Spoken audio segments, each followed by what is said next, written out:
As the waves crashed against the shore, Jake, an adventurous kayaker, gazed at the horizon. He had always been fascinated by the mysteries surrounding the Bermuda Triangle. Today, fate had brought him to a remote island off its infamous coast. Guided by an old map, he discovered a hidden cove sheltering an ancient shipwreck. Eagerly, he approached the eerie vessel, its time-worn planks beckoning him. Ignoring the sense of foreboding, he stepped inside, only to be greeted by an unexpected sight. But before we start, smash the like button and make sure to subscribe if you haven't, and hit that notification bell so that you won't miss any new stories. The Bermuda Triangle was a place Jake had only ever dreamt of going to. The mysteries surrounding the place intrigued him, but he had not gotten a chance to go there yet. One fateful day, Jake stumbled upon an old map in an antique store. The map showed a series of uncharted islands within the Bermuda Triangle, with a marked location for a hidden cove. Soon after he found the map, he flew to the island of Bermuda. Once he arrived at the island and settled into his Airbnb, he went to the shore and hired a kayak for the next few days. The following morning, equipped with his trusty kayak and a backpack filled with supplies, Jake set off to the sea of the Bermuda Triangle. Jake quickly set up camp at the beach and retreated inside his tent.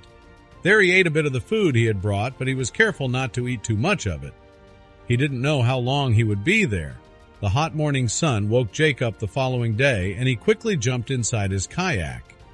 And to his surprise, it wasn't a big search, as the mark led him straight to the big black shadow he had seen yesterday evening.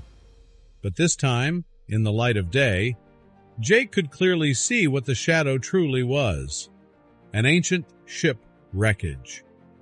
Jake's eyes grew wide with shock and excitement. This ship must be at least 100 years old, if not more.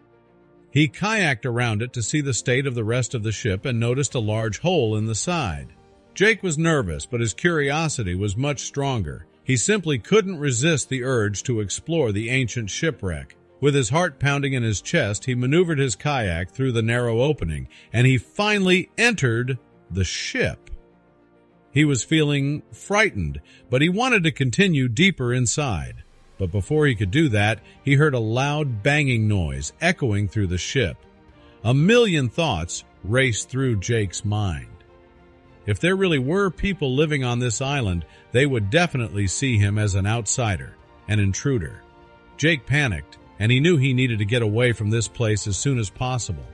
The sound was almost deafening, and he felt it through his entire body. As he finally made his way out of the ship, Jake felt very tense. Jake stopped paddling and took a deep breath. What was he doing? The sole reason he came here was to find where the map would lead him, and he did just that.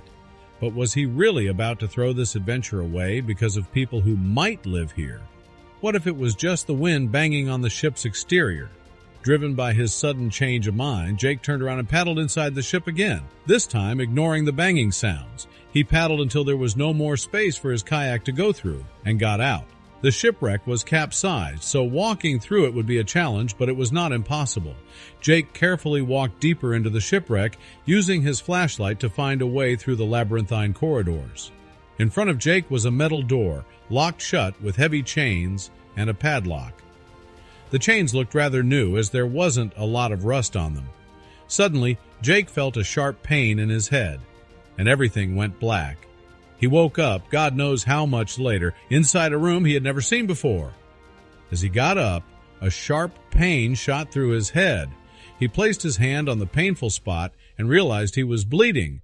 Through the dizziness and pain, Jake ran to the door, desperately trying to push it open. However, he quickly realized that this was the very same door he had been standing in front of before losing consciousness. Only now, he found himself on the opposite side. What was going on here? He wanted to scream, hoping that somebody would hear him, but he paused. What if his captors realized he was awake? He turned around and looked around the room. That's when he realized how dangerous the situation actually was, because throughout the room in various positions lay skeletons. What had happened here? And would he be next? Jake could hear noises coming closer and closer to him. Shit, shit, shit, he thought as he tried to find a place to hide. But before he even had time to find a spot, the doors swung open, and a group of men entered the room. Jake's heart pounded in his chest as he held his hands up in front of him. These were no ordinary people. Jake was terrified. He had no idea what kind of tribe he was dealing with and what they would do with him. Jake's mind spun with ideas. He held his head low as they walked over the beach and into the jungle. The jungle was dense, and it would be almost impossible for him to find his way back. So he paid close attention to his surroundings. Jake knew that every tribe has a chief, and they could be ferocious.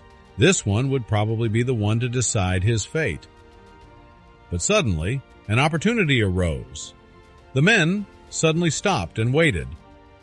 Jake didn't know what they were so focused on, but it was clear their attention had shifted. It was now or never. Jake slowly turned around and saw the two men behind him look the other way. Jake couldn't wait for another second and took off, running for his life. He could hear the men yelling behind him as he ran away as fast as he could. They started chasing him immediately and got real close until Jake felt the ground fall away underneath him and he rolled down a mountain. He rolled down the mountain, hitting his arms, legs, stomach, and back against rocks and trees. Miraculously, his head only had a few scratches, but one of his legs was severely hurt, and that wasn't his only worry. Now that he had fallen, there was no way he would find his base camp again. And how would he get his kayak back? Jake eventually fell asleep inside the hollow tree. He was rudely awakened by something, or actually someone, pulling him out. It was the same men that had captured him before. They looked furious and pulled roughly. Jake yelled in pain and reached for his leg. He was confused and looked at Jake's leg. It was covered in blood and didn't look good. The man yelled something to the other men, and Jake could swear that he saw him lick his lips. Then one of the men took Jake's legs, and the other grabbed him under his armpits. Together they carried Jake back to where he had left them. They had arrived at the tribal camp. The tribal camp was huge, with huts and fire pits and women and children running around. They were carrying Jake toward the table of food, and he couldn't help but notice a huge, and I mean huge, fire pit behind it. The drums that were playing were silenced, and the chief appeared out of one of the huts. The men carrying Jake lowered him so he came to eye level with the chief. The chief's eyes inspected every bit of Jake's body, from his ears to his knees and fingertips. He yelled something that Jake couldn't understand, and everyone started yelling. Or actually, they were cheering. They jumped up and down and started hugging each other. What was going on here? Were they celebrating their next meal? Jake cleared his throat, and everyone stopped what they were doing. Hello? My name is Jake. Jake, the chief repeated, trying to say Jake's name. Yes, Jake. I come in peace. I mean no harm. Please let me go, and I will never return. Jake felt tears well up in his eyes as he said those words. The tribal men placed him in a makeshift jail, made of thick branches tied together. They guarded the jail for the rest of the day, until nightfall. Then, as it got darker, the tribe began chanting and dancing around. The drums were playing again, and everyone was having a blast. Jake cried softly as he didn't want the tribal people to see him so weak. Then the chief suddenly opened the jail and grabbed Jake by the arm, pulling him to his feet. This is it, Jake thought, and he said his goodbyes in his head. The chief guided him to the fire as everyone watched.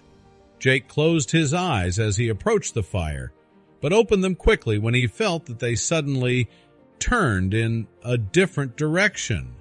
They weren't going toward the fire after all. They were heading toward the table full of prepared meals. There was one chair at the head of the table decorated with leaves and branches. Probably for the chief. But Jake thought wrong again. The chair wasn't for the chief. It was for him. The chief sat Jake down at the table and took a seat next to him. As soon as the chief sat down, the other sat down as well. And they all looked at Jake in anticipation of something. Jake frowned and looked around him. It looked like they were waiting for him to do something. Suddenly, the chief stood up with a cup in his hands. "Jake!" he yelled. Now everyone stood up and yelled Jake's name. After that, they started laughing and happily eating together. When the chief noticed Jake's stunned look, he grabbed a piece of meat and held it in front of him. He mimicked he should eat it, so Jake took the piece and carefully took a bite. This was not how he expected the night would go. Suddenly he heard a rustling sound in the distance, and a man dressed in normal clothes emerged. He greeted the tribal people in their own language, but he seemed to be from the mainland. Then he spotted Jake. They were celebrating his arrival. "It's all a misunderstanding. After I came to the island bringing food and water with me, the tribe began idolizing our kind. They saw you arrive and kept a close eye on you for a while. They wanted to know your intentions, you know, and then you entered their ship. They see that ship as a symbol." Jake suddenly realized what was happening. He was blinded by his assumptions, too blinded to see they were actually celebrating him. Jake decided to stay for a few more days on the island. The other man stayed to be his interpreter, and Jake learned a lot more about the tribe. When he left, he promised to stay silent about the tribe, as they didn't want to be colonized or bring their land into danger. As Jake looked out of the airplane window, he looked at the island he had visited the past few days. He chuckled a bit at the thoughts he had while being there. It was an adventure he would never forget.